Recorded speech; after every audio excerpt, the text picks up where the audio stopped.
Good morning. How are you? I'm fine, thanks for asking. I've come to Derwent Water this morning. Well, the River Derwent that runs into Derwent Water at the southern end. And it's an absolutely beautiful morning, ever so clear, ever so still. And very cold. It's the first frost of the year, so autumn is definitely here. Today is Thursday, and I will be honest, this week hasn't been particularly brilliant for me.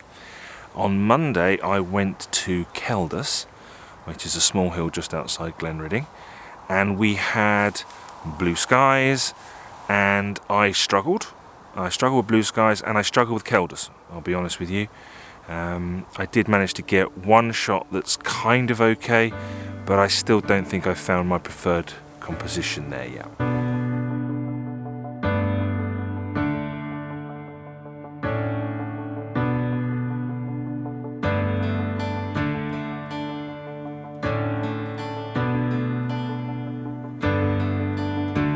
After I'd finished at Kaldas, I decided to go for a hike, and I hiked up Birkhouse Moor.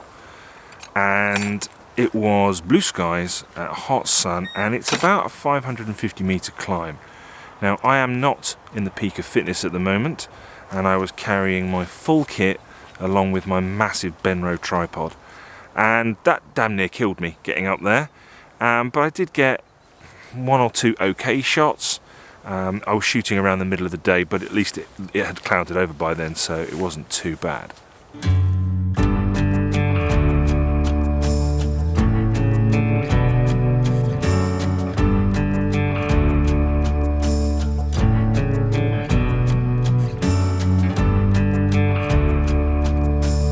Tuesday was a complete write-off. It rained all day.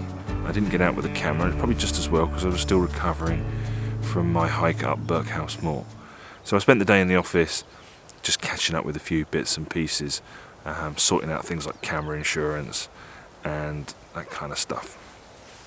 Yesterday was an absolutely gorgeous day if you're not a photographer. It was blue skies, beautiful sunshine all day, absolutely glorious, but not really much good for photography. Now I went to Holme Fell, which is where James and I are holding our first workshop at the beginning of November, which has sold out, which I'm really pleased about. And so I was just back there checking out some of the compositions that we want to work with the group to start with. So I think we're settled on the area where we want to start off. I think it's very easy to get distracted by Holme Fell itself, but we've actually found a lower vantage point that gives us a far better composition. So that's what we're going to start with.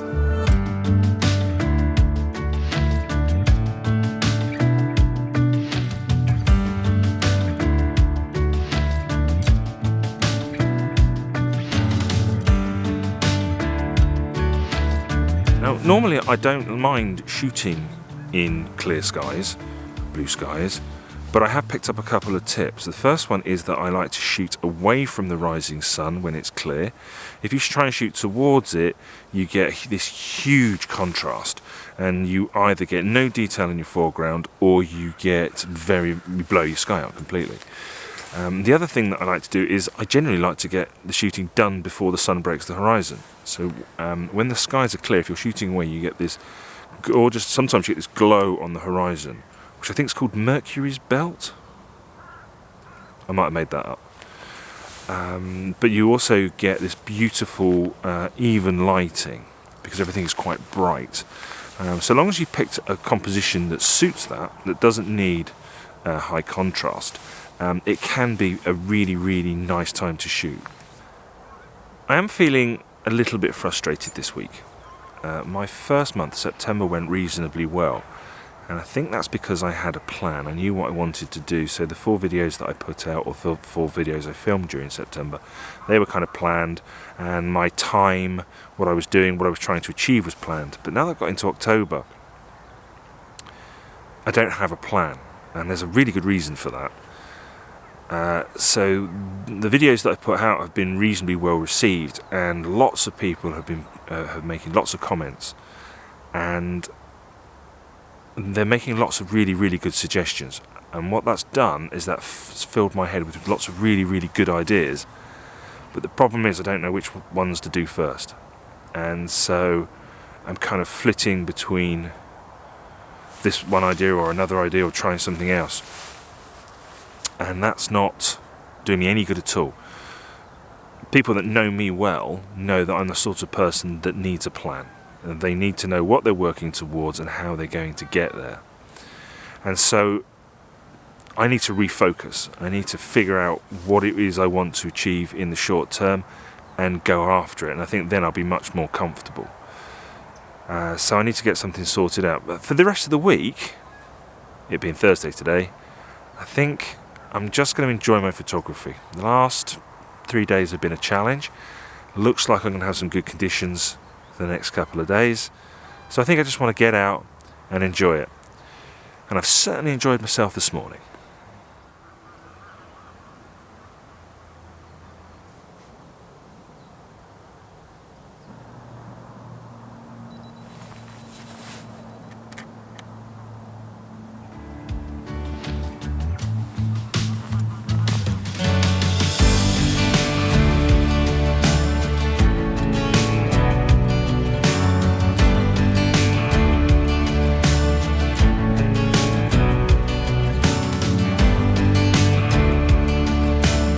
Next week, I'm heading to Cornwall, which I'm quite looking forward to. My mum lives in Cornwall. She lives in Boscastle on the north coast.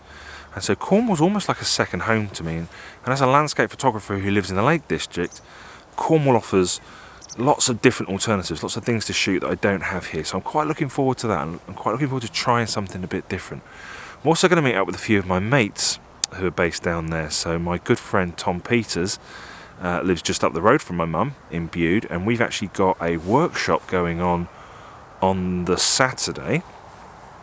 So I'm quite looking forward to that. That's the last of our free workshops that we're doing, and we're then scouting locations for future workshops that we want to run together.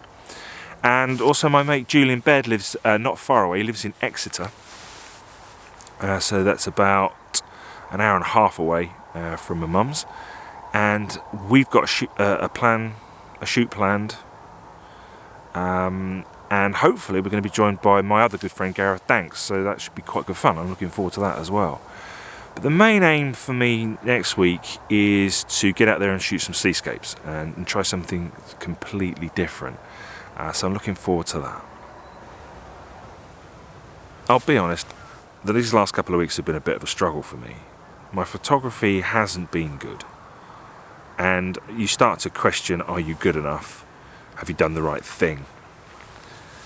But on the positive side, I am still going out every morning, or at least every morning when it's not chucking it down. And I have this confidence that if I keep putting myself in the right locations at the right times, then my photography will improve. And as my mood is sort of up and down, it's when I'm down, that's when I need to dig deep. That's when I need to work really, really hard, and keep going out. And this morning I could very easily have stayed in bed, but I'm glad I didn't, because I mean it's absolutely gorgeous here this morning. And photography aside, I mean it's just a beautiful day to be outside. It's absolutely gorgeous.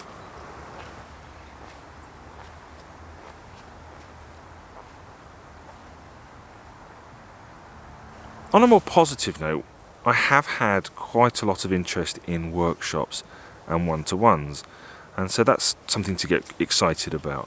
Aside from selling out the workshop at Holme Fell, I've also got a couple of one-to-ones now in the diary.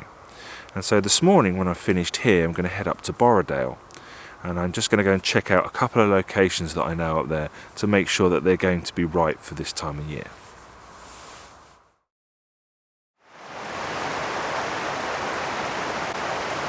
I'm making my way up to Castle Crag now, and I've just stopped beside the edge of the River Derwent. I'm checking out one of a few possible compositions. So I'm shooting across the river towards these trees on the other side, which are creating some reflections. I've got a great mound of stones as a little bit of foreground interest. On each side of the river, the hills come down, so you've got a kind of V shape, and they've got the sun right in that V. So this is actually quite a tricky shot to get the exposure right. So what I'm doing on this occasion is I am exposing one stop under, I'm underexposing, and then I'm bracketing 2 stops either side.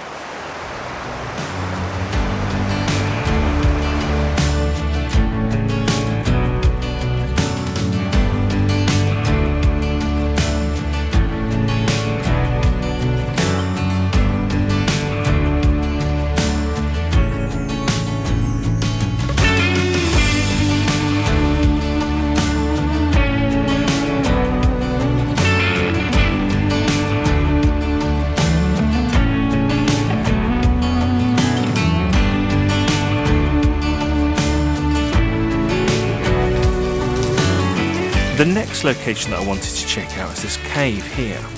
Now this cave is off the beaten track a little bit, so very few people actually come here, and it's full of photographic opportunity.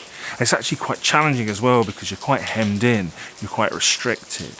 And on this occasion what I've decided to do is turn my camera around 180 degrees and actually shoot the view looking back out across the valley to the hills in the distance.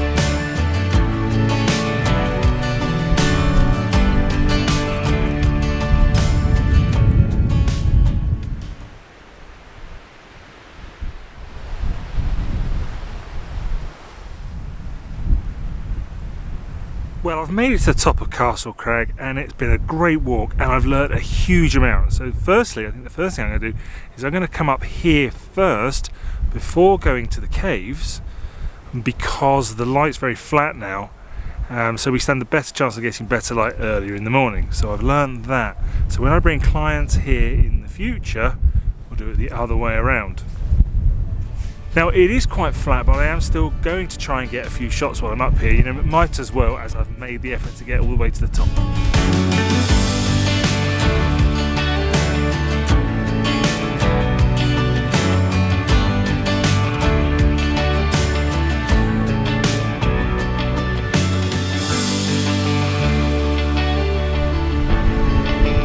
This type of photography has been very different to what I've been doing for the last couple of 3 weeks. Then I've been looking at trying to create images that I can go out and sell. But today's been more about finding things that are interesting for other people to photograph. And fortunately, I think I've done a much better job of that today. I'm afraid I'm going to have to end this week's video on a little bit of a sad note. Those of you that have been watching my channel for a while may remember that back in the summer I enjoyed a brilliant morning at Loughrig Tarn with my friend Alex. Unfortunately, Alex was taken ill shortly after that, and last week I received the very sad news that Alex had passed away. Alex was one of the kindest, most generous people that I have ever known. He was a talented artist who, in my opinion, was never given the opportunity to reach his full potential. Even though I hadn't known Alex for very long, we'd become good friends, and I will miss him greatly. When I was looking through my archive, I found some unused footage from that morning, and I'm going to leave you this week with that. So this is Alex. He's a friend of mine that I've met through my channel. How are you, Alex? All right? I'm pretty good. We're having a great morning here, Chris. We are. Fantastic. Alex, you are a real lover of the Lake District, aren't you? Oh, I've since been a young boy, yeah. Yeah. But you're not from this part of the world? No, I come up from Washington, just outside of Newcastle, between Newcastle and Sunderland. So what time did you leave this morning? 2 o'clock in the morning to get 2 here. o'clock in the morning to come over for this. Was it worth it, do you think? It was worth the drive. Oh, was it not? I mean, just take a look. Beautiful. Beautiful. Alex, you're a photographer, but you're more of an artist, aren't you? Yeah, I would say so. Yeah. I'm a point and shoot man. Point and shoot man. Spend my time going out getting images that maybe I can put into paint later. So Yeah. So Okay. It was a great opportunity to come here today and meet you, Chris. And how long have you been doing the painting for? 2011 when I first started painting. Really? Yeah. Okay. So if you haven't seen Alex's work, I'll leave a link to his website in the description. I invite you to go and check it out because it is a very different take on the sort of stuff you see on my channel, the sort of photography side of things. Alex produces some of the most wonderful, vibrant. You paint in oils mostly, don't you? Acrylics. Watercolours, acrylics, oils, everything. Fine. Yeah, go and check them out. They're really, really good. And what do you look for in an image then before you paint it? Just something that's eye-catching. As I say, I'm point and shoot. I'm not as good at composition as yourself, so I kind of shoot hundreds, and then sometimes I'll just take a small part of the image that, eye-catching. How did you get into it? I mean, painting is something that I've dabbled with in the past, but I am pretty hopeless. I'll be honest. I did study it at school. I've done pretty good actually. I never painted for years and years, and it's can we cut there? And do you know what happened? My father died. My father was a draftsman, and he left his paint boxes out. You've never let us touch them as kids. And after he died, he passed away. I got into watercolours and started using them, and then after that, I moved on to acrylics, and then here I am, and I'm actually selling a few bits here and there, so it's turned out pretty well. You're selling stuff? Yeah, fantastic. Yeah. Fantastic. So it's worked out good. Put a long way.